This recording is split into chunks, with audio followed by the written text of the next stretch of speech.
Hai semua, Assalamualaikum. Di video kali ini aku mau membahas lagi cara menentukan harga jual kue kering tahun 2025. Sebetulnya sama aja dengan yang tahun 2024 kemarin. Hanya saja kemarin tuh untuk video yang tahun 2024 mungkin agak kurang jelas ya. Jadi belibet gitu, saya mohon maaf sebelumnya. Nah, jadi kali ini aku mau bahas lagi secara detail. Di sini juga aku akan kasih tahu teman-teman karena banyak yang bertanya di kolom komentar gimana sih cara menentukan untuk upah pekerja atau potongan kepada reseller. Nah, nanti di akhir aku akan jelaskan semuanya. Aja kita mulai. Di sini aku akan contohkan menggunakan sagu keju. Nah, kali ini tuh untuk sagu keju mungkin teman-teman bisa sesuaikan aja dengan resep yang dipakai oleh masing-masing. Untuk resep yang aku pakai adalah sebagai berikut. Udah aku tulis juga dirincikan seperti ini. Untuk bagian bahan ini mungkin para teman-teman udah pada tahu ya gimana cara menentukannya. Di sini mungkin yang belum tahu sedikit aku jelaskan kalau misalkan untuk menentukan harga jual seperti ini. Di sini aku kan pakainya 500 gram tepung sagu. Untuk sagu itu 1 kilonya 30.000. Tinggal kita bagi dua aja. 500 gram berarti hasilnya 15.000. Dan begitu seterusnya untuk gula halus, margarin, kuning telur, keju parut, dan juga santan. Nah, untuk di sini ada yang berkomentar gitu ya tentang masalah kuning telur, kenapa ditulis per satu kuning telur itu 1.000 katanya, padahal kan harga telur itu 2.000 per picis. Nah, di sini karena aku hitungnya itu per resep sagu keju, nah nanti ada lidah kucing, itu aku nggak masukin kuning telur dan putih telurnya, jadi aku pisah gitu. Makanya untuk satu butir telur itu aku pisah, berarti 1.000 untuk putih telur, 1.000 juga untuk kuning telur, seperti itu. Tapi itu terserah teman-teman, teman-teman mau pakai yang mana, boleh silahkan, terserah ya. Karena di sini aku pakai kuning telur itu dipisah untuk lidah kucing. Kadang di sini juga ada yang minat gitu ya putih telur, jadi dijual lagi boleh gitu ya. Nah, untuk keju parut di sini aku belinya yang 2 kiloan, kemasan 2 kilo, makanya harganya lebih murah. Di sini aku biasanya pakai merek Queen Cheese. Kemudian ada santan juga. Nah, lanjut di sini untuk bahan ini harus kita tulis semuanya. Kenapa kita harus tulis? Kita sebagai baking ya, gak boleh asal-asalan untuk menghitung, gak boleh asal-asalan percuma gitu, nggak usah dihitung gas listrik. Itu harus ya teman-teman, karena kita tuh seperti air, sabun juga itu kita pakai duit ngawarinnya ya, bukan minta. Makanya kita harus tulis sedetail mungkin. Nah, untuk gas di sini aku kasih 5.000. Di sini karena harga gas itu cuma 20.000 per tabung, makanya aku tulis 5.000 rupiah aja, karena untuk produksi ini memang untuk kue itu agak lama, pengeringannya harus benar-benar kering supaya bisa awet tahan lama. Aku tulis di sini 5.000 aja. Kemudian untuk listrik di sini aku pakai untuk penerangan aja. Kalau teman-teman menggunakan oven listrik, listriknya harus ditambahin ya, jangan 2.000. Misalkan 10.000 karena kan menggunakan oven listrik itu jauh lebih mahal dibanding menggunakan gas. Nah, kalau aku karena di sini cuma penerangan aja, di sini aku tulis 2.000 rupiah. Nah, untuk air teman-teman yang menggunakan PDAM bayar gitu ya airnya, sama aku juga kena bayar. Di sini aku tulis 1.000 aja, nggak apa-apa. 1.000 rupiah juga masih balik modal gitu ya kan air. Untuk sabun juga boleh tuh ditulis. Terserah teman-teman. Kalau aku cukup air 1.000 rupiah aja. Nah, baking paper 3 lembar di sini aku pakai untuk alas loyang sebanyak 3 lembar. Aku tulis 1.000 dan plastik segitiga untuk nyemprot kue sagu kejunya tadi 500 rupiah. Lanjut di sini ada kemasan. Nah, untuk kemasannya di sini aku menggunakan toples ukuran 400 ml. Kebetulan untuk satu resep ini menghasilkan 6 picis alias 6 toples kue kering ukuran 400 ml menggunakan toples tabung.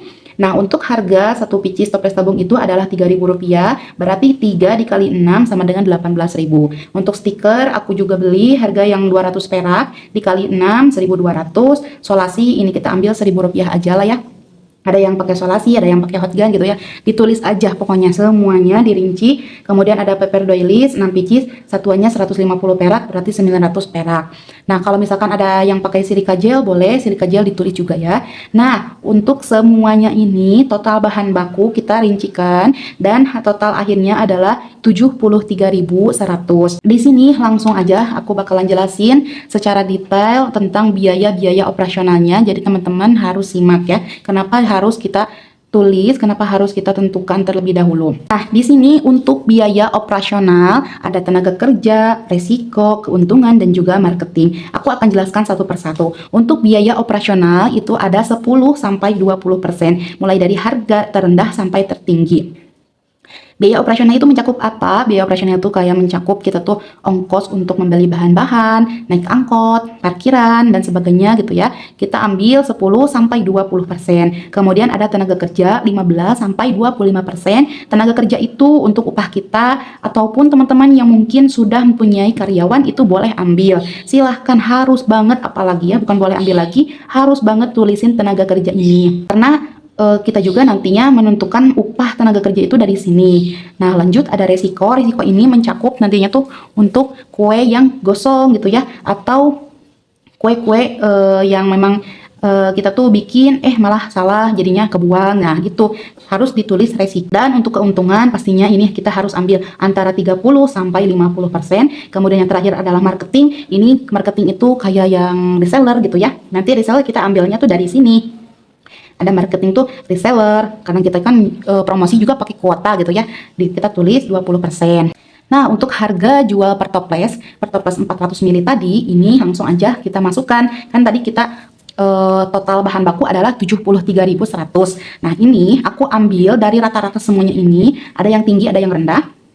Tapi kebanyakan di sini aku ambil yang tinggi. Nah, kenapa di sini untuk biaya operasional aku tulis 20%? Karena biasanya ongkos itu kadang kita beda-beda ya, bahan baku tuh nggak semua yang deket-deket, pasti ada yang jauh juga. Nah, makanya aku tulis yang 20%. Kali ini aku nggak tulis untuk harga terendah, harga tertinggi ya. Jadi langsung aja aku ambil kesimpulan, ini menurut versi aku. Kalau teman-teman mau ambil sesuai versi aku, boleh, silahkan. Kalau nggak mau harga terendah, harga tertinggi, boleh juga kayak yang seperti yang aku contohkan di video yang kemarin 2024. Boleh, silahkan. Nah, untuk tenaga kerja di sini kenapa aku ambil 15%? Karena di sini untuk upah aku sendiri aja. Jadi ini aku ambil 15% itu untuk upah tenaga aku aja.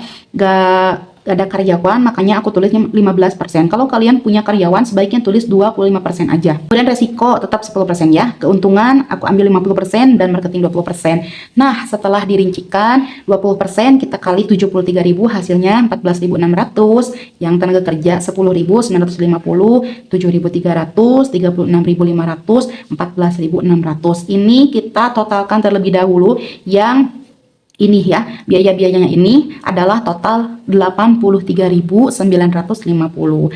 Nah, setelah ketemu, kita tambahkan dengan bahan baku tadi. Bahan baku tadi adalah 73.000, kita totalkan adalah hasilnya 156.950. Ini kita bulatkan aja jadi 157.000. Nah, langsung di sini 157.000 kita bagi 6 toples. Kalau misalkan teman-teman dapatnya cuma 5 toples, ya kita tulis 5 toples. Kalau 6 toples, karena tadi kan aku dapatnya 6 toples ya. Berarti kita bagi 6 toples sama dengan 26.000. Jadi, harga per toples kita ini adalah 26.000. Ini udah fix ya. Teman-teman kalau misalkan mau ambil tengah-tengahnya aja lah, nggak apa-apa gitu. 25.000 masih dapat untung, nggak apa-apa. Boleh, silahkan. Terserah. Yang penting nggak kurang dari 26.000 ini. Jadi nggak 20.000, mau 30.000 juga boleh. Silahkan kalau memang target pasarannya itu rata-rata tinggi, boleh juga. Nah, langsung di sini aku akan jelaskan untuk upah pekerja. Jadi upah pekerja itu kita ambilnya dari tenaga kerja sebesar 15%. 15% tadi kan ini 10.950. Aku bulatkan aja jadi 11.000. Ini kita bagi 6 toples. Karena kan tadi kita satu resep dapat 6 toples sama dengan 1.800. Aku bulatkan kembali jadi 2.000 per toples. Kalau misalkan teman-teman punya karyawan, berarti kita hitungnya itu dapat 2.000 per toples. Kalau misalkan sehari dia mampu mengerjakan 10 toples, berarti sehari itu dia dapat 20.000. Seperti itu, teman-teman mengerti? Kalau teman sudah mengerti, di sini aku akan lanjut untuk reseller. Nah, kalau reseller kita ambil dari biaya marketing sebesar 20%. Nah, biaya marketing tadi adalah 14.600. Nah, 14.600 sama kita tulis dibagi 6 toples sama dengan 2.400. Kita bulatkan jadi 2.500 aja. Nah, dengan catatan kalau reseller itu harus dengan minimal order. Kalau aku biasanya minimal order 5 toples. Jadi jangan disamaratakan dengan customer biasa. Kalau reseller itu harus dengan minimal order. Misalkan ada reseller, saya mau belinya sekian. Dia nawar sendiri misalkan. Pokoknya harus dengan pendirian kita. Kita sebagai penjual harus jual mahal. Nggak boleh asal dia tuh ngambil sendiri, ngambil keuntungan sendiri. Karena nanti kan ada reseller yang memang menjual lagi, nyolek lagi gitu ya, nyolek lagi harga. Jadi dinaikin lagi oleh dia. Misalkan sama dia kan kita minimal order 5 toples tuh dia COD dengan kita ataupun diambil ke rumah. Nah, seperti itu. Makanya kalian tuh harus tentuin dari sekarang, misalkan untuk harga reseller tuh berapa, mau dipotong berapa, atau misalkan gini ya, ada potongan harga, misal order 5 toples dikaliin 26.000 kan tadi sama dengan 130.000. Kita potong aja gitu 130.000, jadi diskon ke dia tuh jadinya 120.000. Berarti reseller maksimalnya harus 2.000 per toples ya. Kalau aku pribadi di sini tetap 2.000 per toples. Dari mau toples besar, mau toples kecil, aku tetap 2.000 dengan minimal order. Ingat, harus dengan minimal order ya teman-teman. Makanya ini juga kan reseller ada yang minta COD-an gitu, apalagi COD-an kan kitanya yang harus ngeluarin bensin gitu ya. Makanya itu tadi harus dihitung dengan rinci. Nah, gimana teman-teman? Udah pada mengerti? Mudah-mudahan tahun ini kita dapat orderan banyak. Mudah-mudahan juga disehatkan semuanya. Yang belum mengerti silahkan tanya aja di kolom komentar. Insya Allah nanti aku bakalan jawab satu persatu. Mudah-mudahan teman-teman bisa paham semuanya. Terima kasih sudah menonton. Assalamualaikum.